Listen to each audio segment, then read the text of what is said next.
சிவகாமியோட டான்ஸை பார்த்து நாவுக்கரசர் ரொம்ப பாராட்டினார். அந்த சிவனே இறங்கி வந்து டான்ஸ் ஆடுற மாதிரி இருக்குது, ரொம்ப நல்லா ஆடினமா அப்படின்னு சொல்லி பாராட்டும் போது குமார பல்லவருக்கு வந்து கோயிலோட வாசப்படியில் 2 குதிரையோடு வந்து வீரர்கள் வந்து நியூஸ் வந்திருக்குன்னு சொல்கிறாங்க. சொன்னோன்னே இவரும் வந்து கேட்டுட்டு நாவுக்கரசர்கிட்ட போய் நான் கிளம்புறேன், எனக்கு வந்து நான் கொஞ்ச நாளைக்கு காஞ்சி நகரை விட்டு வெளியில் போக முடியாது, இங்கே இருக்க வேலைக்கெல்லாம் நான் தானே பார்க்கணும், அதனால் நான் போய் என்னன்னு பார்க்குறேன்னு சொல்லிட்டு கிளம்ப போகிறாரு. போகும்போது நாவுக்கரசர் என்ன சொல்கிறாரு, பாண்டிய நாட்டுக்கு நான் வந்து போகிறேன் உங்கள் அப்பா சொன்ன மாதிரியே, நீ வந்து சொல்லியிருப்பா, நியூஸ் அனுப்பிச்சி விட்டினா இதையும் சேர்த்து சொல்லிடு அப்படின்னு சொல்லிட்டு சொல்கிறாரு. அப்புறம் ஆயனார்ட்டையும் சொல்லிவிட்டு இவர் கிளம்பிடுறாப்புல இளவரசர்.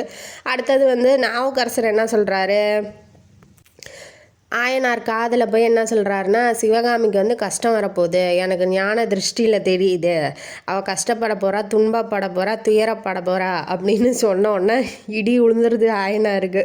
என்ன சாமி இப்படி சொல்கிறீங்க, கடவுள்லாம் பெரிய பெரிய ஆளுங்களை தான் சோதிப்பார், இவ ஒரு சாதாரண பெண், அவளை ஏன் சோதிக்கணும் அப்படின்ன வாட்டி கடவுள் சோதிப்பார் ஆனால் கைவிட மாட்டார்னு ரஜினி டைலாக் அங்கே போட்டு அவர் அப்படி சொல்கிறாரு. சொன்னோன்னே சரி ஒன்றும் ஆகாது, கடவுள் பார்த்துக்குவார், நீங்கள் கவலைப்படாத அப்படின்னு சொல்லிட்டு இவரும் கிளம்பிடுறாரு நாவுக்கரசரும். இனிமேட்டு என்ன, ஆயனார் சிவகாமி மாமல்லபுரத்துக்கு தானே போகணும் அப்படின்னு சொன்னோன்னே ஆயனார் வந்து சிவகாமிகிட்ட சொல்கிறாரு. சொன்னோன்னே இல்லை, நான் வந்து என் ஃப்ரெண்டு கமலி வீட்டுக்கு போயிட்டு அப்புறமா போகலாம்ப்பா இன்றைக்கி ஒரு நாள் அப்படின்ன வாட்டி சரி போகலான்னு குதிரையில் ஏற வராங்க. வந்தோடனே ரதத்தோட ஒருத்தன் வந்து கண்ணபிரான் அவன் பேர், அவன் வந்து இறங்குறான். கண்ணபிரானை பார்த்தோம். அவன் என்ன கேட்குறான், இங்கே யார் சிவகாமி, ஆயனார் யார் அப்படின்னாட்டி, என்னடா பார்த்தா எப்படி தெரியுது, நாங்கள் தாண்டா அது அப்படின்னாட்டி ஆயனார் சொல்கிறாரு அப்படின்னு சொன்னோன்னே சிவகாமியும் ஆயனாரும் வந்து நீ யாருன்னு கேட்கும்போது நான் கண்ணபிரான் அப்படின்னு சொல்கிறாப்புல. சொன்னோன்னே சரி சரிண்ணா வாங்க போகலாம், கமலி கூட்டிகிட்டு வர சொன்னாங்க அப்படின்னு அவர் சொன்னோன்னே சரிண்ணா போகலான்னு சிவகாமி ஏறிட்டு இப்போ 2 பேரும் போகிறாங்க. அவங்க வீட்டுக்கு போனோன்னே இவங்க 2 பேரும் சின்ன வயசுலேருந்தே ஃப்ரெண்ட்ஸு. கண்ணபிரான் வந்து கமலியோட ஹஸ்பண்டு, இப்போ தேரில் கூட்டிகிட்டு வந்தான் இல்லையா, அவன் வந்து ஹஸ்பண்டு, கமலியோட ஹஸ்பண்டு. அவர் வந்து யாருன்னா கண்ணபிரான் வந்து அந்த குதிரைப்படை இருக்க தலைவர் இருக்கார்ல, அவரோட பையன். இப்போ இவரோட அப்பா, கமலியோட அப்பா யாருன்னா குதிரைகள்லாம் வெளிநாட்டிலேருந்து வாங்கி விற்பாப்புல. நல்ல நல்ல குதிரைகள்லாம் வாங்கிட்டு அரசாங்கத்துக்கு போவோம், மீதி இருக்கிறதெல்லாம் அந்த யாராவது வந்து கேட்டால் விற்றிட்டுருப்பார். அதனால் வந்து இவர் அடிக்கடி பார்க்க வரும்போது கமலிக்கும் இவருக்கும் லவ் ஆயிடுது. 2 பேரும் கல்யாணம் பண்ணிக்கிட்டாங்க. இதுதான் இவங்க கதை. இப்போ வந்து சிவகாமி வந்து இறங்கினோன்னே அன்பாக வந்து கட்டி பிடிச்சிக்கிறா கமலி. பிடிச்சோன்னே 2 பேரும் பழைய கதை, சொந்த கதை, சோக கதையெல்லாம் பேசிட்டு படுத்திகிட்ருக்காங்க. நைட் ஆயிடுது. நைட் ஆனோடனே இவளுக்கு தூக்கமே இல்லை சிவகாமிக்கு. சிவகாமி தூங்கிட்டா அப்படின்னு சொல்லிட்டு கமலி எந்திரிச்சு போய் அவங்க ஹஸ்பண்ட்ட பேச போகிறா. அந்த வீடு எப்படி இருக்குன்னா, சக்கரவர்த்தியோட அரண்மனையை ஒட்டி செவுரு மாதிரி இருக்குது, அதில் ஒரு தோட்டம் இருக்குது, அந்த தோட்டத்துக்குள்ளே இருக்குது அவங்க வீடு. அப்புறம் இவங்க 2 பேரும் ஒரு செடிக்குள்ளே போய் உக்காந்துட்டு பேசிகிட்டு இருக்காங்க. செடிக்கு மறைவில் போய் பேசிகிட்டு இருக்காத ஒன்று, இவளுக்கு எங்கே போனான்னு தெரியல இல்லையா. சிவகாமி எந்திரிச்சு பார்க்குறா, அவளை காணோம். அந்தாண்ட போயிட்டு சரி நம்ம போயிட்டு ஒரு உலாவாவது உலாத்திட்டு வரலாம் அப்படின்னு சொல்லிட்டு போகும்போது இவங்க 2 பேரும் என்ன பேசிக்கிறாங்க அப்படின்னா, உனக்கு தெரியுமான்னு கண்ணபிரான் வந்து கமலிகிட்ட கேட்குறாரு. என்ன விஷயம் சொல்லு, போர் பற்றி ஏதாவது நியூஸ் வந்திருக்கா அப்படின்னு சொன்னோன்னா, போர்லாம் இல்லை, இந்த மாதிரி வேறு ராஜாங்க வீட்டுக்கெல்லாம் வரன் கேட்டு அனுப்பிச்சிருந்தாங்க இல்லையா ராணி, முன்னாடி போன காணொலிக்கு முந்தின காணொலின்னு நினைக்கிறேன், அதில் சொல்லியிருப்பேன். அந்த வரன் பார்க்க வந்ததில் பாண்டிய நாட்டிலேருந்து ராஜகுமாரிக்கு நம்ம இளவரசரை வந்து மாப்பிள்ளை பார்க்கறதுக்கு வராங்கன்னு நியூஸ் வந்திருக்கு அப்படின்னு சொன்னோன்னே, என்ன சொல்கிறீங்க, இது ரொம்ப சந்தோஷமான விஷயமாச்சு அப்படின்னு சொன்னோன்னே, இது என்ன, இதை விட ரொம்ப நல்ல மேட்ரு என்னன்னா, நம்ம இளவரசருக்கு பிடிக்கல, நம்ம வந்து யார் சிவகாமியை தான் பிடிக்கும் அப்படின்னு சொல்லிட்டாப்புல ராணிகிட்ட அப்படின்னு சொன்னோன்னே அவளுக்கு தூக்கி வாரி போடுது. என்ன இவ்வளோ நாள் ஃப்ரெண்டாக இருக்கா, இதை கூட நம்மள்ட்ட சொல்லலை, லவ் பண்ணுறது கூட சொல்லலை அப்படின்னு சொல்லி அவன் நினச்சிக்கிறா. ஆனால் இருந்தாலும் அதை வெளியில் காமிச்சிக்காம சரி பரவாயில்ல, அதாவது இவ அக்கா 1.5 வயசு மூத்தங்க அக்கா, சிவகாமி வந்து தங்கச்சி, பரவாயில்ல என் தங்கச்சி தானே, ரொம்ப நல்லா வாழ்ட்டும், அவளுக்கு வந்து இளவரசர் கிடைக்கிறது இளவரசருக்கு தான் ரொம்ப நல்லது அப்படின்னு சொல்லி அவளை விட்டு கொடுக்காம பேசினோன்னா 2 பேரும் பேசிகிட்டு இருக்கிறத வந்து இவ கேட்டுடுறா. சிவகாமி கேட்டுட்டு ரொம்ப அழுவையும் சந்தோஷமாக இருக்குது. வந்து எப்போதும் போல் படுத்துட்றா. படுத்துட்டு தூங்கும்போது ஒரு கெட்ட கனவு தான். எதான் இந்த கதை ஃபுல்லாகவே ஒரே கெட்ட கனவு தான், நல்ல கனவுலாம் எதுவும் வரல. கெட்ட கனவு காண்றா. என்ன காண்றான்னா, ஆண் புறா பெண் புறா 2 இருக்குது. சுற்றி வந்து புறா சுற்றி அந்த மரக்கிளை இருக்கு இல்லையா, அதெல்லாம் பற்றிக்கிட்டு எரியுது. பெண் புறாவை அங்கேயே நெருப்புலேயே விட்டுட்டு ஆண் புறா என்ன சொல்லுது, நீ வந்து நீ இங்கே இரு, நான் வந்து உன்னை காப்பாற்றுறேன் அப்படின்னு சொல்லிட்டு போயிடுச்சு. ஆனால் அந்த புறா வரவே இல்லை. பெண் புறா வந்து எதிர்பார்த்துக்கிட்டே இருக்கு, ஆனால் அது வரவே இல்லை. அதே மாதிரி தான் அந்த கலைமானும் புள்ளிமானும் இருக்குது. சிங்கம் வந்து வருது. புள்ளிமான் வந்து விட்டுட்டு கலைமான் வந்து எதிர்பார்த்து கத்த முடியல. அதனால கலைமான் வந்து ஆம்பளமான், புள்ளிமான் வந்து பெண்மான். இந்த பெண்மான் வந்து கத்துதுக்காக சிங்கத்தை பார்த்துட்டு ஹெல்ப் பண்ணு அப்படின்னு சொல்லிட்டு அதுக்கு வாயே வரல, வாய் அடைச்சிடுச்சு. அதுவும் வந்து காப்பாற்றணும்னு நினைக்கிது, ஆனால் காப்பாற்ற முடியல கலைமானாலையும். இந்த மாதிரி கனவு கெட்ட கனவுலாம் வருது. இனி என்ன நடக்குமோ பார்க்கலாம். இந்த பக்கம் பரஞ்சோதி வந்து தன்னோட பயணத்தை தொடங்க ஆரம்பிக்கிறான். வடபெண்ணை பக்கத்தில் இருக்க புத்த கோயில் பக்கமாக போனான் இல்லையா, போயிட்டான். கோயிலுக்குள்ளே போயிட்டு அந்த புத்த பிக்ஷு சொன்னார் இல்லையா, அவர் பேர் வந்து சத்யாஸ்ரேயர்.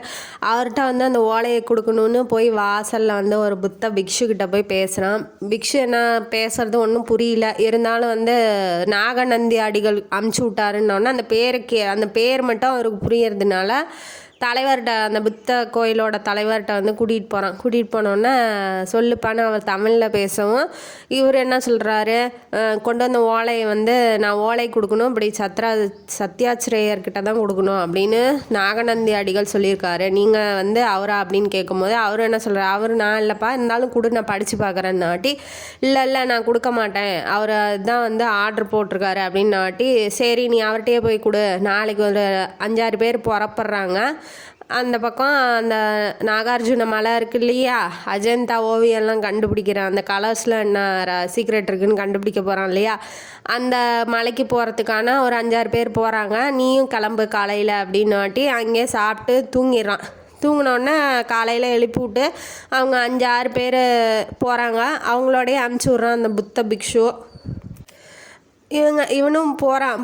அவங்களாம் வந்து பிக்ஷு மாதிரி இல்லை, எல்லாருமே வந்து போர் வீரர்கள் மாதிரி இருக்காங்க. முன்னாடி 3 பேர் பின்னாடி 3 பேர் வராங்க. இவனை நடுவில் விட்டுட்டு இவனுங்க எந்த பக்கம் போகிறானுங்கன்னா மேற்கு பக்கமாக போகிறானுங்க. அது வடக்கு பக்கமாக இருக்குது. அந்த நாகார்ஜுன மலை வந்து வடக்கு பக்கமாக இருக்குது. இவனுங்க மேற்கு பக்கமாகவே போகிறாங்களா. இவனுக்கு டவுட் ஆயிடுச்சு பரஞ்சோதிக்கு, ஏடா இந்த பக்கம் போகிறீங்க, இந்த பக்கம் தானே போகணும், இவங்கெல்லாம் பார்த்தா பிக்ஷு மாதிரியும் தெரியல, இவங்கெல்லாம் வந்து நம்மளை கூட்டிகிட்டு போகிற மாதிரியும் தெரியலன்னு டவுட் ஆனவன் திடீர்னு குதிரையை வந்து வடக்கு பக்கமாக திருப்பினோன்னா இவனுங்க வந்து வேலு ஆயுதம்லாம் வச்சுருக்கானுங்க இல்லையா, எல்லாம் கயிறு கட்டி பரஞ்சோதியை குதிரையிலேருந்து கீழே தள்ளி விட்டு அவனை வந்து கட்டி குதிரை மேலே போட்டு இப்போ ஒரு இடத்துக்கு கூட்டிகிட்டு போகிறானுங்க. கூட்டிகிட்டு போனோன்னா அந்த இடம் எப்படி இருக்குன்னா, ஃபுல்லாக அந்த போர்க்களத்தில் இருக்கும் இல்லையா, கூடாரம், குதிரைப்படை, யானைப்படை, பல லட்சக்கணக்கான வீரர்கள்லாம் இருக்காங்க. அவ்வளோ சத்தம் வருது. இவனுக்கு என்னென்னா, நம்மலாம் கல்லோடைக்கவா வந்தோம், நம்ம சாமி பாட்டு பாடவா வந்தோம், சிவனை பற்றியா பாட போகிறோம், நம்மலாம் போரில் வந்து வீரம் மரணம் அடையணும், 4 பேர்த்த குத்தி போட்டு நம்ம நாட்டுக்காக நம்ம சாகணும் அப்படின்னு சொல்லி அவன் வீரத்தில் பொங்கி எழுறான். ஆனால் அவன் கட்டி போட்டு குதிரை மேலே தான் கிடக்குறான். இப்போ கூட்டிகிட்டு போகிறாங்க. கூட்டிகிட்டு நம்மளை எப்படி புலிகேசி சக்கரவர்த்தி இருக்கார் இல்லையா, மகேந்திர சக்கரவர்த்தி, அவர்கிட்ட தான் கூட்டிகிட்டு போவாங்க. அவர் காலில் விழுந்து நம்ம எப்படியாவது படையில் போய் சேர்ந்துக்கலாம் அப்படிங்கிற ஒரு தாட்ஸோடு போகிறான். ஆனால் அவங்க கொடி எப்படின்னா ரிஷப கொடி, மகேந்திரரோட கொடி வந்து ரிஷபம், அதாவது காளமாடுன்னு நினைக்கிறேன் அந்த கொடி. ஆனால் அங்கே வந்து வாதாபி மன்னனோட கொடி வீசுது, அதாவது எவன் எதிரியோ அவன் கொடி, புலிகேசியோட கொடி வீசுது. அது வந்து பன்றி கொடி. பார்த்தோன்னே ஐயோ நம்ம என்னடா எனிமி படையில் வந்து மாட்டிக்கிட்டோம், இனிமேட்டு நம்ம சோழி நம்ம சோழியை முடிச்சிருவானுங்க அப்படின்னு சொல்லி பயந்துக்கிட்டே உள்ளே போகிறான். உள்ளே போனோன்னே இவன் ஓலையும் கை காலெலாம் கட்டி தான் கூட்டிகிட்டு போகிறாங்க. அவனுக்கு எதிர்த்தாப்புல ஒரு தெரிஞ்ச உருவம் வர மாதிரி இருக்குது. அது யார் அப்படின்னா, அந்த விடுதியில் பேசினாலேயே அந்த சுடுகாட்டில் அந்த போன காணொலியில் சொல்லியிருப்பேன், அந்த சுடுகாட்டில் இருந்தாலே வஜ்ரபாகு, அவர் வராரு.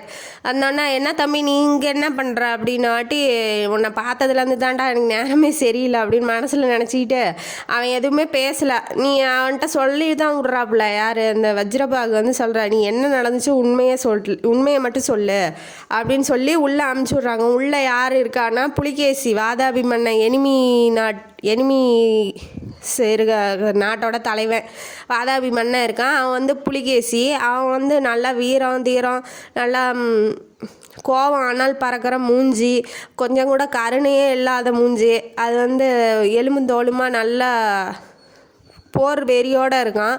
அவன் ஏன் அப்படி இருக்கான்னா, முதல்ல வந்து அங்கே போயிருக்கான், எது இமயமலை நோக்கி போயிருக்காங்க. அர்ஷர் படம் இருக்கிறதுனால அங்கே வந்து தோக்கடிச்சு சமாதானத்தோடு வந்துட்டான். அடுத்தது வந்து அங்கே போய் மோத முடியாது அப்படின்ட்டு தெற்கு பக்கமாக, நம்ம தென் தமிழகம் பக்கமாக படையெல்லாம் திரட்டிக்கிட்டு வந்திருக்கான்.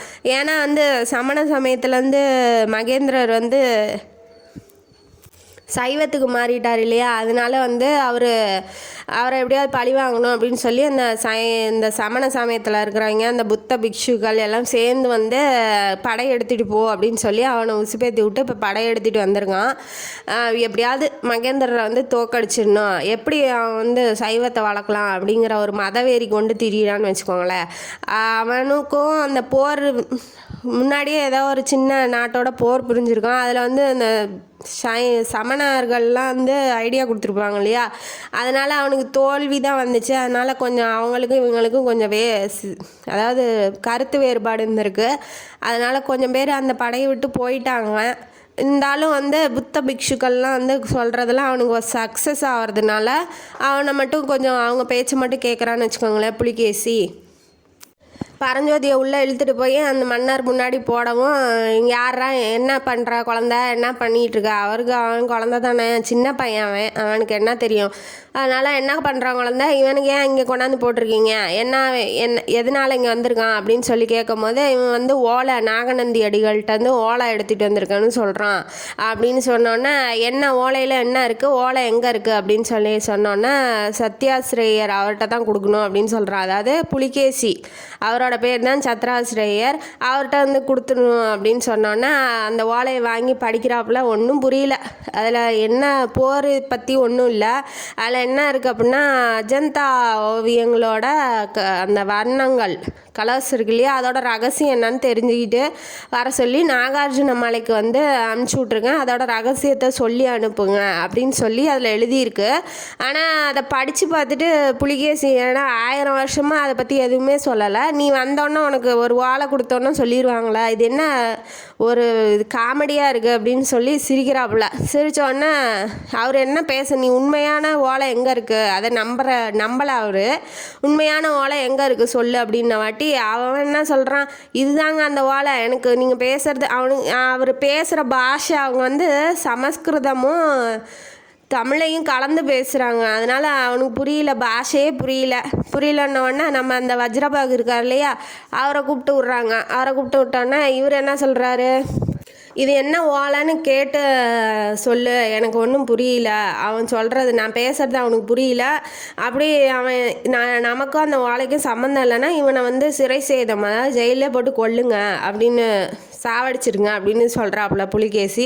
சொன்னோன்னா இவன் என்ன சொல்கிறான், நாகநந்தி அடிகள்கிட்டருந்து வந்தேன், இந்த மாதிரி கலர்ஸுக்காக அஜந்தா ஓவியம் கலர்ஸ் சீக்ரெட்டை தெரிஞ்சுக்காதுக்காக வந்தேன்னு அந்த இதை சொல்லிட்டு சத்ராஸ்ரேயர்கிட்ட கொடுக்க சொன்னாங்க அப்படின்னு சொல்லிடுறான். சொன்னோன்னா இவர் என்ன சொல்கிறாரு, புலிகேசி வஜ்ரபாகு என்ன சொல்கிறாரு, இந்த சத்ராஸ்ரேயர் வந்து அந்த நாகார்ஜுன மலையில் புத்த மடம் ஒன்று இருக்குது, அதோட தலைவர் பேரும் அதுதான்.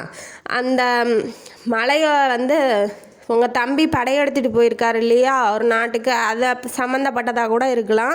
நீங்கள் வந்து இவனை அங்கேயே போக சொல்லுங்கள், அவங்க தம்பிக்கான ஓலை இது அப்படின்னு சொன்னோன்னே, ஓ அப்படியா, நல்ல உன்ன மாதிரி தான் ஒரு ஆள் வேணும் அப்படின்னு சொல்லி வஜ்ரபாகுவை வந்து புலிகேசி பாராட்டினோடனே, நீ தம்பிக்கிட்ட கூட்டிகிட்டு போ, தம்பிக்கும் இந்த ஓலை தேவையில்லைன்னா அவனை கொன்று அப்படின்னு சொல்லி தம்பிகிட்ட கூட்டிகிட்டு போக சொல்லி ஆர்டர் போட்டுடுறாரு.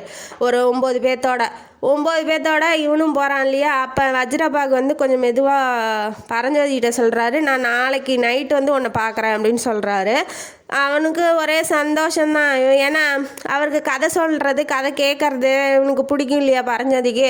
நீங்கள் இப்பயே கூட வாங்க, அவங்க கூட நான் நரகத்துக்கு வந்தாலும் பரவாயில்ல அப்படின்னு சொல்லி நினைக்கிறான்.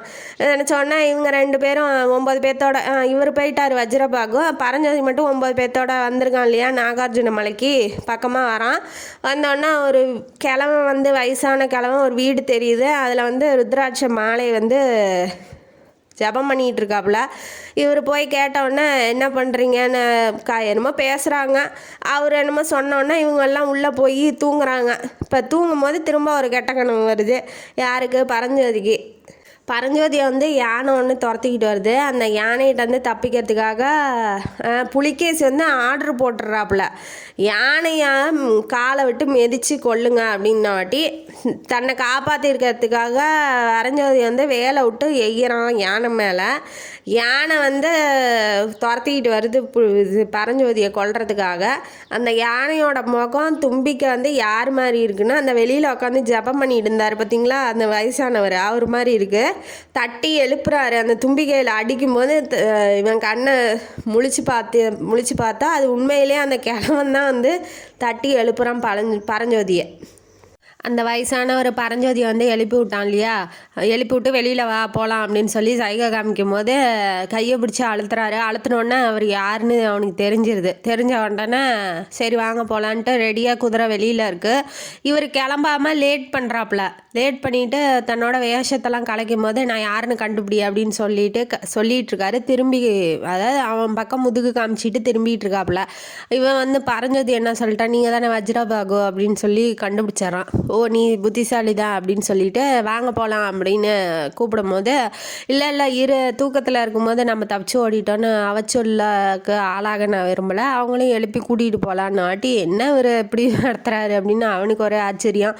சரின்ட்டு வெளியில் இவங்க 2 பேரும் சத்தமாக பேசிகிட்டு இருந்ததை கேட்டது வீரன் வந்து உள்ளே போய் இருக்கிறவங்களாம் எழுப்பி விட்டு குதிரையில் துரத்திக்கிட்டு வராங்க. இவங்களும் முன்னாடி போகிறாங்க. போனோன்னா ஒரு மலை குகை மாதிரி வருது. கணவாய் தண்ணி போகாமல் இருக்கும் இல்லையா, அந்த மாதிரி தண்ணி போகிறதுக்காக கணவாய் அமைச்சிருப்பாங்க இல்லையா. அந்த மலை கணவாய் வழியாக வந்து இவங்க போகும்போது துர்க்கை அம்மன் கோயில் இருக்குது. நான் வரும்போது பலி கொடுக்கறதா வேண்டியிருக்கேன். இவங்க 2 பேரும் பரஞ்சோதியும் வஜ்ரபாகவும் வர்ற வழியில் நைட்டு வந்தாங்க இல்லையா, காணொலியில் சொல்லியிருப்பேன் பாருங்க, அந்த வழியாக இப்போ திரும்பி போகிறாங்க. நான் வரும்போதே வேண்டியிருக்கேன் இப்படி பலி கொடுக்கறதா, நீங்களும் இப்போ பலி கொடுக்க போகிறேன், நீ என்ன பண்ணுற, நீ என்னோட வந்து சேர்ந்து அவங்கள பலி கொடுக்க போறியா இல்லை நீ வந்து போறியா அப்படின்னு சொல்லி கேட்கும்போது எனக்கும் போர் புரியணுன்னு தான் ஆசை, ஆனால் அந்த ஓலை கொடுத்தாங்க இல்லையா அதை கொண்டு போய் ஒப்படைக்கணுமே, நான் என்ன பண்ணுறது அப்படின்னாட்டி அது வேஸ்ட்டு, அது நான் எழுதின ஓலை தான், இவர் தான் மாற்றி எழுதி வச்சிட்டார் இல்லையா. அப்போ எனக்கு அப்பயே தெரியும் அந்த விளக்குல படிச்சுக்கிட்டு இருந்தாலே அந்த விளக்கில் வந்து மயக்க மருந்து கலந்துருக்காங்க, அந்த புகை படமும் மயக்கமாயிட்டான். அதை தான் இப்போ யோசிக்கிறான், ஓ உங்கள் வேலையாது யோசித்தோன்னா ஆமாம் அந்த ஓலையில் என்ன தான் எழுதியிருந்துருக்கு அப்படின்னாட்டி, அதாவது புலிகேசி வந்து உடனே படம் எடுத்துக்கிட்டு காஞ்சி நகருக்கு வர சொல்லு அப்படின்னு சொல்லி எழுதியிருந்துச்சு. அதுக்கு பதிலாக தான் உனக்கு இந்த மாதிரி எழுதி வச்சேன், அதாவது அஜந்தா ஓவியத்துக்கான சீக்ரெட் கண்டுபிடிக்கிறதுக்காக வந்திருக்கு அப்படின்னு எழுதி வச்சேன் அப்படின்னாட்டி, ஓ நீங்கள் தெரியுமா உங்களுக்கு அது எதிரியோட வேலை தான் அப்படின்னு, அப்போ அந்த பிக்ஷுவும் என்னை ஏமாற்றிட்டாரா அப்படின்னு சொல்லி அவன் கோவப்படுறான். இப்போ நீ என்ன பண்ணுற, என்னோட இங்கே போர் புரியிறியா இல்லை போறியான்னு கேட்கும்போது நான் தான் உங்களையே நம்பி வந்துட்டேனே, நானும் போர் புரியிறேன், ஏன்னா எனக்கும் வந்து பல்லவ படையில் சேர்ந்து போர் புரியணும்னு ஆசை அப்படின்னாட்டி, கரும்பு தின்ன கூலியாப்பா, சரி வா நீயும் சண்டை போடு நானும் சண்டை போடுறேன், இருக்கிறவங்களாம் பலி கொடுத்துடலான்னு வாட்டி இவன் 3 பேர்த்த கொல்றான். வஜ்ரபாகு வந்து 5 பேர்த்த கொல்றாப்புல. கொன்னோடனே ஒருத்தன் வந்து தப்பிச்சு ஓட போகும்போது வஜ்ரபாகு என்ன பண்ணி போகிறாரு, வேலை எடுத்து முதுகு ஓடுறான்னா குத்திடுறாப்புல. குத்தினோன்னா இது பிடிக்கல யாருக்கு, பரஞ்சோதிக்கு பிடிக்கல, அவன் தான் தப்பிச்சு வர்றானே, ஏன் வந்து போகிறான்னா புறமாதுல குத்துறீங்க, அதை முதுகில் ஏன் குத்துறீங்க அப்படின்னு கேட்கணுன்னு தோணுது. ஆனால் கேட்கல.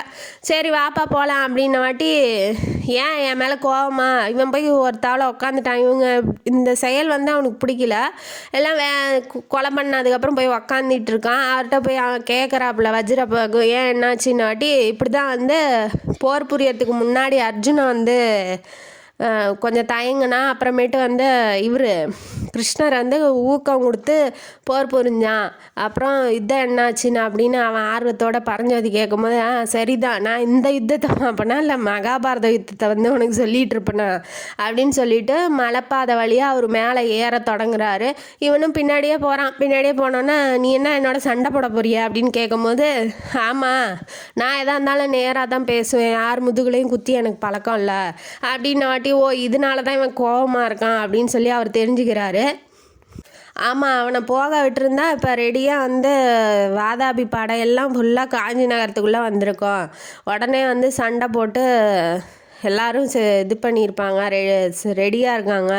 அதனால தான் நான் அவனை கொன்னேன் அப்படின்னு சொன்ன வாட்டி, ஓ அப்படியா, ஏன் மகேந்திர சக்கரவர்த்தி எங்கே போனார் அப்படின்ன வாட்டி, அவர் எங்கே போனார்னே தெரியலப்பா, போருக்கு படைக்கே வரல, அவர் என்னாச்சுன்னு தெரியல அப்படின்னு யார் வஜ்ரபாகு வந்து பரஞ்சோதிக்கிட்ட சொல்கிறாப்புல. எனக்கு என்னமோ அந்த வஜ்ரபாகு தான் அரசராக இருப்பாரோ அப்படின்னு டவுட்டாக இருக்குது, பார்க்கலாம். அதாவது 2 பேரும் மலை ஏறி போகிறாங்க. போனோடனே இந்த படையை பற்றி பேச ஆரம்பிக்கிறாங்க, புலிகேசி படையை பற்றி. அப்போ வந்து பரஞ்சோதி என்ன சொல்கிறாப்புல, யானைகள்லாம் எவ்வளோ இருக்கும் அப்படிங்கும்போது வஜ்ரபாகு வந்து 15,000 இருக்கும்.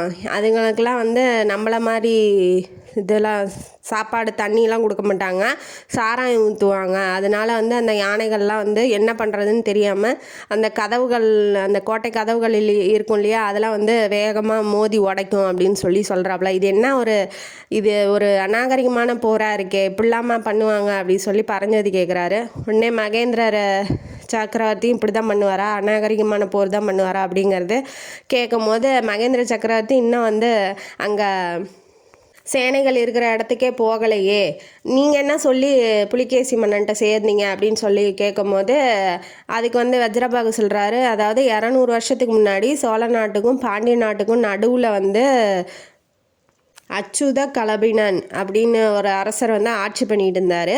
அவர் வந்து ஒரு தனி அரசு, அதாவது சோழனும் இல்லை பாண்டியனும் இல்லை, அந்த வம்சத்துலேருந்து நான் வரேன்னு சொல்லி அவர்கிட்ட வந்து இன்ட்ரடியூஸ் ஆகிக்கிட்டேன். அதனால் அவர் நம்பிட்டார்.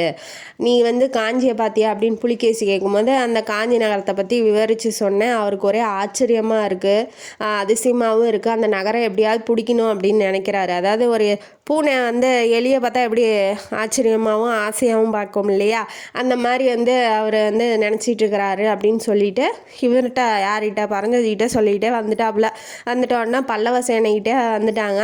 வந்தோடனே இங்கே பாரு, மலைக்கும் மடுவுக்கும் உள்ள வித்தியாசம் இங்கே தெரியுதா, அதாவது மலை மாதிரி இருக்கும் அந்த யார் புலிகேசி படை, இங்கே வந்து கடுகுவோட சின்னதாக இருக்குது. இதை வச்சு நான் எப்படி இன்னமா நம்புகிறேன் இந்த படம் ஜெயிக்கும் அப்படின்னு சொல்லி வஜ்ரபாகு கேட்கும்போது பரஞ்சோதி, ஆமாம் ஜெயிக்கும், நம்பிக்கை தானே எல்லாமே, வாழ்க்கையே நம்பிக்கை தானே, நம்பி போராடணும், நம்ம ஜெயிக்கணும்னு போராடினா எல்லாத்துலேயும் ஜெயிக்கலாம், உங்களுக்கும் அதே தான், ஜெயிக்கணும்னு போராடுங்க, எல்லாத்துலேயும் ஜெயிக்கலாம் அப்படின்னு நானும் சொல்லிக்கிறேன். அடுத்தது வந்து நீ சொல்கிற மாதிரியே நாமளும் நம்பிக்கையோடு போராடலாம். நீ வந்து மன்னரை பார்த்தீங்கன்னா என்ன கேட்ப அப்படின்னு சொல்லும்போது, நான் மன்னர்கிட்ட வந்து காஞ்சி நகரை வந்து பாதுகாக்கிறேன், நானே போய் பாதுகாக்கிறேன்னு சொல்லி கேட்பேன், என்னை எப்படியாவது மன்னர்கிட்ட கூட்டிகிட்டு போங்க அப்படின்னு சொல்லி வஜ்ரபாகு சொல்கிறாப்புல. சொன்னோன்னே சரி, என் பையனும் எனக்கு ஒரு பையன் இருக்கான், அவனும் உன்ன மாதிரியே தான் இருப்பான் அப்படின்னு சொல்கிறாரு. காஞ்சி நகர் தான் பாதுகாப்பானதுன்னு இன்ன வரைக்கும் சொல்லிகிட்டு இருக்காங்களே அப்படின்னு பரஞ்சோதி சொன்னோன்னே இவர் என்ன நினைக்கிறாருன்னா, அந்த புத்த சிலைக்கு பின்னாடி அந்த பிக்ஷு வந்து போயிட்டு வந்தார் இல்லையா அந்த அகழி வழியா, அதை நினச்சிட்டு எங்கே நானும் பாதுகாப்பாக இருக்குன்னு தான் நினச்சேன், ஆனால் இப்போ அப்படி இல்லையே அப்படின்னு மனசுக்குள்ளேயே நினச்சிக்கிறாரு. நினச்சிக்கிட்டு அவன் என்ன சொல்கிறான், பரஞ்சோதி வந்து ஒரு கூடம் அமைங்க, அதில் வந்து மகாபாரத கதை, போர்க்கதைகள்லாம் சொல்லுங்கள், மக்களுக்கு வந்து ஒரு போர்னா எப்படி, யுத்தம்னா தன் நாட்டுக்காக போராடணுங்கிற எண்ணம், பேட்ரியாட்டிசம், அதாவது தேசப்பற்ற வளங்க, அப்போ தான் வந்து அவங்களும் வந்து போராடுவாங்க. கலை சிற்பம் அதிலே போயிட்டிங்கன்னா எப்படி, மக்களும் வந்து அதே மாதிரி தானே இருப்பாங்க அப்படின்னு சொல்லி ஒரு ஐடியா கொடுக்குறாப்புல. அந்த ஐடியாவை அவர் வஜ்ரபாகு போய் மன்னர்கிட்ட சொல்லுவாரா சொல்லலையான்னு தெரியல. அவரும் வந்து படைக்குள்ளே போகிறாரு, சேனையெல்லாம் இருக்கு இல்லையா, அங்கே போகிறாரு. போனோன்னே நான் உன்னை கூப்பிட்றேன், நீ இங்கே நில்லுங்கிறாரு. பரஞ்சோதி அங்கேயே நிற்கிறாப்புல. என்ன நடக்க போதோ. இந்த இதோட வந்து முதல் புக் வந்து முடியுது. இந்த காணொளி உங்களுக்கு பிடிச்சிருந்தா லைக் பண்ணுங்கள், ஷேர் பண்ணுங்கள், சப்ஸ்கிரைப் பண்ணுங்கள். நன்றி மக்களே.